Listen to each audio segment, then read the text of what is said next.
Kumuha po kayo mga bossing ko ng 3 bawang at makakatulong po ito upang sa ganon kayo po ay higit na swertihin sa buhay. Proven po ito mga bossing. Ganito lamang po inyo pong gagawin. Ito 3 bawang na ito mga bossing ko ay haharap ka sa may silangan. Dahil ngayong araw na ito ay simula na ng ghost month kaya huwag mong babaliwalain po ito. At ito po naman ay makakatulong upang sa ganon instead na ikaw ay malasin ay puro swerte ang darating ngayong buwan na ito ng Agosto. Huwag mong isipin na ikaw ay malas. Huwag mong isipin na ikaw ay puro paghihirap na lamang or laging walang pera. Ang isipin po ninyo, kayo po ay simula na ito ng tagumpay po ninyo. Kayo po ay magkakaroon ng maraming pera at kailanman hindi na kayo mamumblema tungkol sa pera. Ganon ang inyo pong iisipin. Ngayon pa mga bossing at ganon din ang lagi nyong sasabihin. Ugali ng pagsasalita ng mga salitay ng mga magaganda. Ngayon po na ito na tinatawag na ghost month, once na ikaw ay naging nega, ay nega nga po mga magaganap sa inyo. Kaya instead na nega ang inyong isipin, ay panay mga magaganda ang inyo pong iisipin at ang inyong sasabihin. Ngayon pa mga bossing, ang ganito lang po inyong pong gagawin.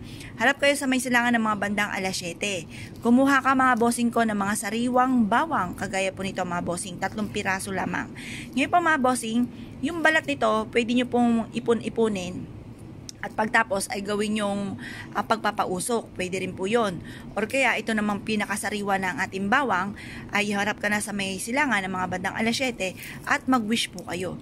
Sabihin nyo po, sa pamamagitan ng 3 bawang na ito ay simula na ito ng tagumpay ko. Kailanman na hindi na ako mamumblema tungkol sa usapin ng pera at makakamit ko lahat ang aking mga pinapangarap. Ganon ang pag-wish na walang gamit na sana, direct to the point. Ibilad nyo po ito hanggang alas 8 ng umaga. Makalipas ang alas 8 ng umaga ay ilagay nyo po ito sa ilalim ng inyo pong unan. Bago kayo matulog, dapat meron ka ng ganito. Or kaya bago ka umalis ng inyong tahanan, mainam na meron kang ganito sa inyo pong bag or sa inyo pong bulsa.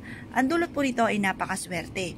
Basta positive ka lamang, huwag kang panghinaan na loob at huwag kang magsasabi ng mga pangit. Ngayon po mga bossing, sabihin nyo po, itong buwan na ito ay simula na ng aking tagumpay. Ngayong buwan na ito ay maraming pera ang darating sa akin. Ngayong buwan na ito ay makakamit ko lahat ang aking mga pinapangarap. Kapag ang ating bawang ay tuyo na, malambot na po yan. Kapag may malambot na, palitan nyo na lang ng panibagong bawang na sariwa. Dapat po, laging sariwa ang bawang. At pagkatapos mga bossing ko, pero huwag ka mag-alala kapag natuyo, ibig sabihin yan, marami na yung mga nahigop na negatibong enerhiya. Papalitan lang po natin, ganun lang kasimple. Ngayon pa mga bossing, mas mainam na kayo po ay merong nakasabit na bawang sa inyo pong bintana, sa may pintuan, lalo-lalo na itong panahon na ito mga bossing ko nang may tinatawag na ghost month. Kagaya po nito mga bossing, sa bintana ko, meron po ako nakasabit na ganyan. Yan po mga bossing ko, isubo ko na napakaswerte. Ngayon po, kung kayo po naniniwala, lalo-lalo na ngayong August 16 hanggang September 14 ay may tinatawag na ghost month. Nakalaya daw po mga negatibong espiritu na maaaring sundan ka kapag ikaw ay walang proteksyon. Kaya mas mainam meron kayong proteksyon upang sa ganon instant na kamalasan ay puro swerte ang darating. Kung kayo pinaniwala at naisyo po itong gawin, ay siya huwag ka na magpatumpik-tumpik pa, subukan nyo po ito, proven po ito mga bossing.